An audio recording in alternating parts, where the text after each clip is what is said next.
CBN e a Política, com Letícia Gonçalves. E Letícia, bom dia para você. Bom dia, Fernanda. Bom dia aos ouvintes da CBN. Agora há pouco a gente estava confirmando, né, o tema da sua análise de hoje. Já temos 2 meses de Ferraço no governo? Fernanda, o Ricardo Ferraço, do MDB, tomou posse efetivamente como governador do Espírito Santo no dia 2 de abril. Então está aí, cerca de 2 meses. Vamos fazer um pouquinho da análise desses meses, então? Sim, Fernanda. O Ricardo, ele está sucedendo o ex-governador Renato Casagrande. Ricardo foi eleito como vice-governador, né, na chapa do Casagrande. Casagrande renunciou ao mandato para disputar o cargo de senador neste ano. Isso é uma obrigação, uma exigência, né, da legislação eleitoral. E o Ricardo já havia assumido o governo do Espírito Santo em outros momentos, substituindo temporariamente, né? Que o governador viajava ali, ele assumia, mas ele assumiu de fato mesmo, não interinamente, agora. Ricardo vai encerrar, né? Terminar esse mandato para o qual os dois foram eleitos, vai encerrar só em dezembro deste ano, a não ser que encerre este mandato, ele pode continuar à frente do governo se for reeleito.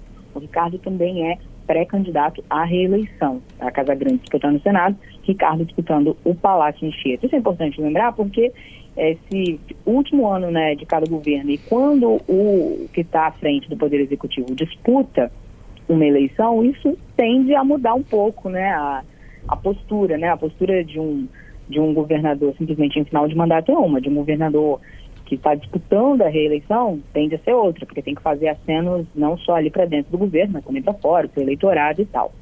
Então, esse é um ponto que tem que ser levado em consideração aqui na nossa análise. Mas o principal que eu queria falar, Fernanda, é das diferenças e coisas parecidas entre o estilo de governar do Ricardo e do Casagrande. Uhum. Os dois são aliados de primeira hora, né, um do outro, não à toa foram eleitos juntos, né, em 2022 para esse mandato. O Renato Casagrande apoia a candidatura, pré-candidatura por enquanto, né, do Ricardo ao governo do Espírito Santo, a reeleição. O Ricardo também apoia o Casagrande, a candidatura do Casagrande ao Senado. Os dois têm feito eventos de pré-campanha juntos, embora o Casagrande esteja fora do governo. Ele está sempre em eventos ao lado do Ricardo, sempre cita o nome do Ricardo e vice-versa. O Ricardo também sempre faz muitas menções e agradecimentos ao Casagrande. São quase unha e carne ali, mas não são a mesma pessoa. Então, o que a gente pode pontuar aqui? Primeiro, uma diferença de estilo e personalidade. O Casagrande, pessoalmente, é mais afável, o Ricardo mais formal. O Casagrande é um político mais à esquerda, o Ricardo mais à direita. Em relação a coisas pontuais, claro que a gente está falando de um período curto, né?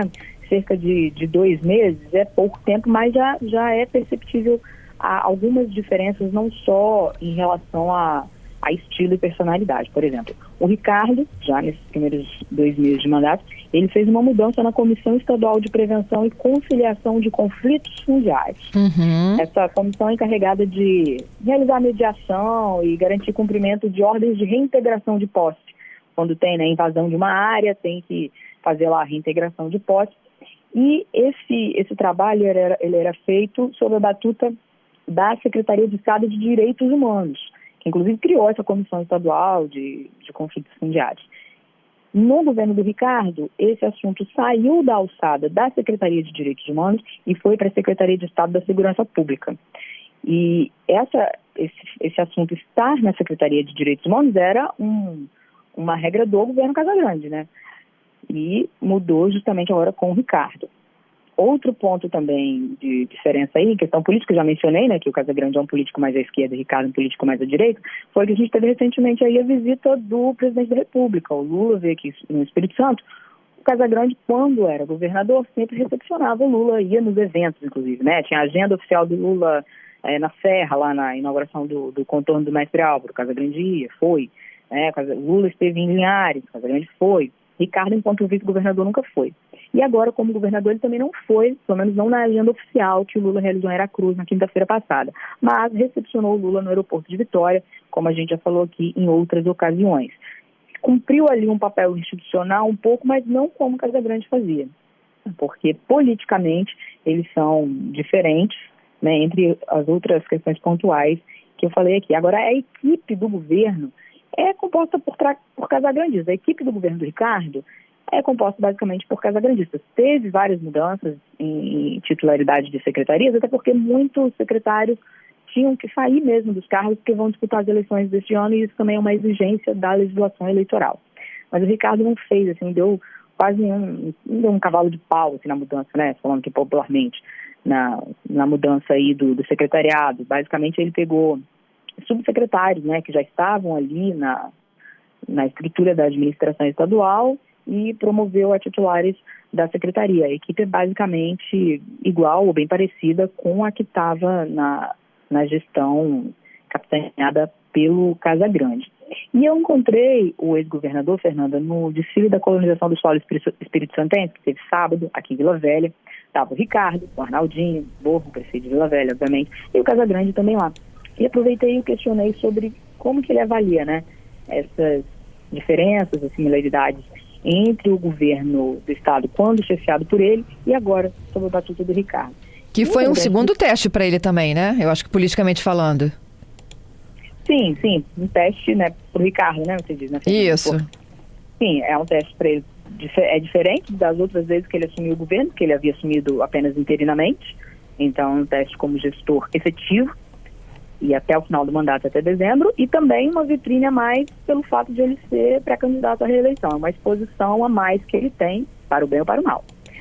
E aí, o Casagrande reforçou que é o mesmo governo, porque é o mesmo mandato, né? Os dois foram eleitos para esse mesmo mandato, e que, na avaliação do Casagrande, essa mudança na questão da reintegração de posse aí é apenas uma coisa diferente, que ele espera que dê certo, mas ele frisou que na época dele também estava dando certo, deixando esse assunto com a pasta de direitos humanos. Ele minimizou. Então, o Casagrande minimizou essa mudança que o Ricardo fez, de tirar a questão da reintegração de posse da Secretaria de Direitos Humanos para passar para a Secretaria de Estado de Segurança Pública. O Casagrande falou que de um jeito estava dando certo e que acha que desse outro jeito vai dar certo também. Não quis causar polêmica com isso. Em relação ao fato de o Ricardo não ter ido encontrar o Lula em Aracruz, apenas no aeroporto de Vitória, o Casagrande disse que entende que o Ricardo cumpriu o papel dele institucional, que o evento lá em Aracruz era mais político, realmente poderia não ter um clima muito bom para o Ricardo ir lá.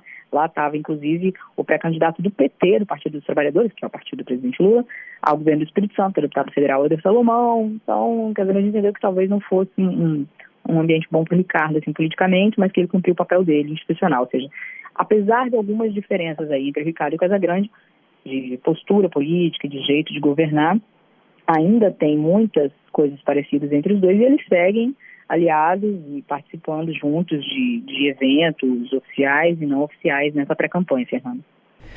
É isso. E é um período curto agora, né, até as convenções partidárias, e que ele tem que entregar muita coisa, não é mesmo, Letícia? É uma agenda fortíssima e rápida também, né? Sim, porque muitas coisas são ditadas pelo calendário eleitoral, não por costume, mas por regra, por força da lei mesmo, né? As convenções partidárias, como você lembrou, acontecem no final de julho, entre o final de julho e o início de agosto, é quando as candidaturas são formalizadas. E tem outro prazo também, não me recordo agora exatamente o dia, mas acho que no final de julho também são proibidas as participações de candidatos e pré-candidatos em inaugurações. Isso aí. Não quer dizer que o governo não pode inaugurar mais nada até o final do ano, né? No segundo semestre. Pode. Só que não aí, pode tornar isso um evento político, né? Aí, por exemplo, o governador, no caso Ricardo Ferraz, ele não vai poder estar lá. Aí, né, que graça, né? Os políticos realmente preferem inaugurar os negócios quando eles podem ir e capitalizar politicamente em cima disso. Ir lá, cortar a faixa, descerrar a placa, tirar foto e tal. E chega um momento do ano eleitoral em que eles não podem mais fazer isso. O negócio pode até ser inaugurado, ser aberto ao público, né? Ou pode até se fazer uma cerimônia lá, mas aí quem é candidato não pode. Nem o governador que é candidato à reeleição, nem o ex-governador que é candidato ao Senado, deputados que são candidatos à reeleição. Então aí já fica um evento muito restrito que não dá para capitalizar tanto politicamente, publicamente, em cima daquilo. Então normalmente faz o quê? Acelera essas coisas, né? Começa a fazer as inaugurações de tudo que for possível no primeiro semestre para poder fazer toda essa coisa, essa solenidade. Então é isso que está, por enquanto, ditando o ritmo, mas tem mais coisas para acontecer ainda. independentemente do calendário eleitoral, algumas dúvidas, por exemplo, quem vai ser o vice na chapa do Ricardo, quem vai ser o outro candidato ou candidata ao Senado também nessa coligação do Ricardo e do Casagrande, que eles devem lançar 2 nomes, um dos nomes é o Casagrande, mas quem será o outro? Ainda temos algumas incógnitas, algumas emoções aí para os próximos meses que nós vamos comentar aqui, Fernanda. Já te espero. Obrigada, viu, Letícia, pela participação. Até terça. Até.